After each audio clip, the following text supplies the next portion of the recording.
Yeah. Very good. So we have Kathy and Mica, or we have Kathy. Is Mica here?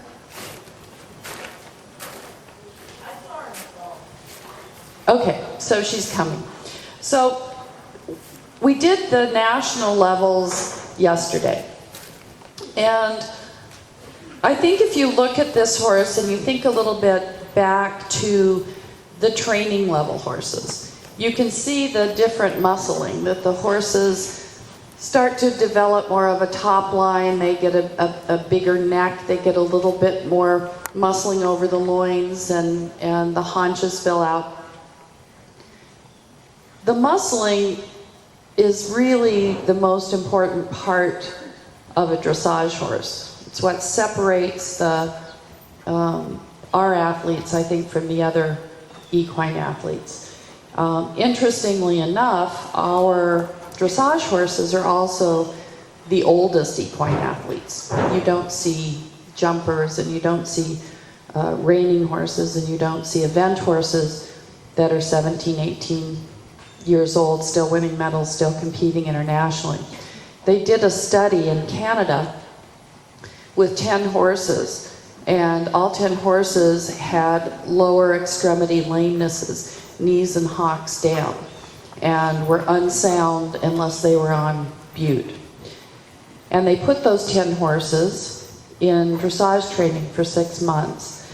And after 6 months of development and the top line developing and getting a little stronger, 8 of those horses were now sound without drugs.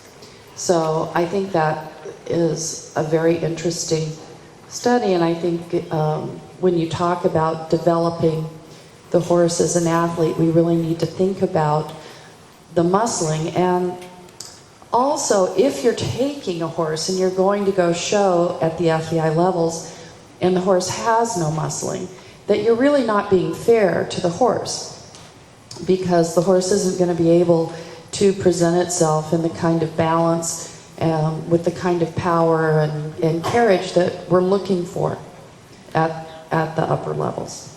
So the whole gymnasticizing the top line, you know, Steffen said there's only 3 words: suppleness, suppleness, suppleness. That whole concept is what creates the energy running through the muscles, which makes them work. Let me say one thing about tension. Tension in the rider and tension in the horse. One of the reasons we changed, a long time ago, we had the second thing on the training scale being relaxation. And relaxation is a little bit, maybe, it was very misleading, I think, because a relaxed muscle doesn't really work. I think of my husband sitting back in his lounger, or Steffen, at the end of the day with a beer in his lounger, you know, kind of half sleeping with a little drool coming out this side of his mouth. I'm sure you don't drool. But, that's a relaxed person and a relaxed muscle. In that state, you really can't do anything athletic. On the other hand, if you have rigid tension, and if you just kind of close everything up and just like get as tight as you possibly can. Another thing, you can't really work that way either. So we have to think a little bit about having a supple tension. If 10 is where you are just so tight and tense and gripping, and 0 is where you're in your lazy boy, you kind of think, okay, most of the time you're riding with about a 6, and maybe at the moment of a big half halt an 8. So for the horse and for the rider, there has to be some tension in the muscles to make them work. So tension sometimes gets a negative connotation, and I don't think that that's always right. So if we think about supple tension and rigid tension, both in the rider and both a little bit in the horse, I think we'll have a little bit more the idea of what it takes to really work and carry themselves.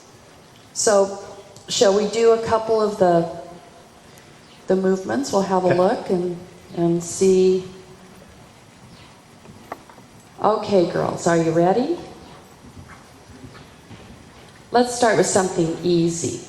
Okay, we have the Prix St. George trot work, the shoulder in volte half pass. Why are you laughing? What? That's not the easy part. That's not the easy part? What would the easy part be? Oh, the canter stuff. Oh, you must have a canter machine. Okay. Well, sorry to tell you, Kathy, but you got to do the trot stuff first. Okay, so let's start on the right rein from K. And we'll go K to E, shoulder in, E, volte right, E to G, half pass right. Okay, common things that we see as judges. Cutting the corners. Nobody uses their corners. There's never a hoof print anywhere near the corners, so we need to try to think about using the corners to help prepare the horse.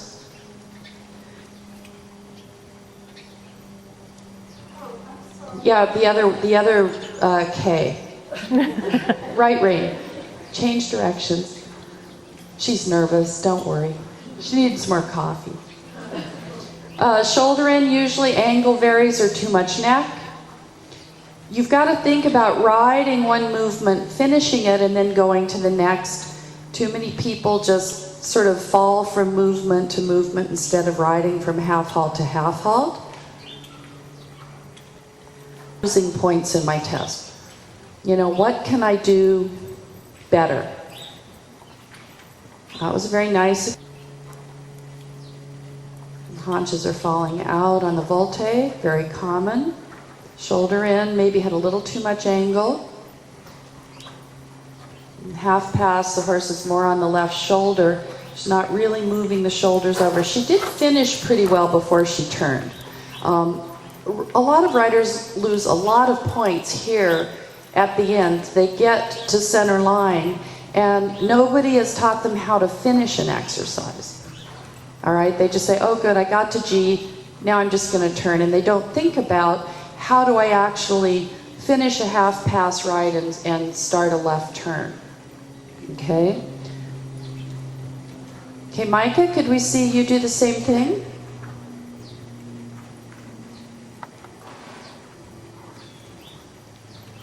Really, I really would suggest that everybody who rides FEI take a lesson or two from an FEI judge just to say, how am I losing expressive shoulder in? Showed a lot of freedom in the shoulders. Fairly controlled with the haunches on the volte. Good bend in the half pass. So, oh my gosh, people. So overall, what would have made that presentation better? Well, you know, I rather liked it. It was fluid and nice. Could have had maybe a little bit more energy and a little bit more up and out through the neck. But basically, I think I thought that was a good job.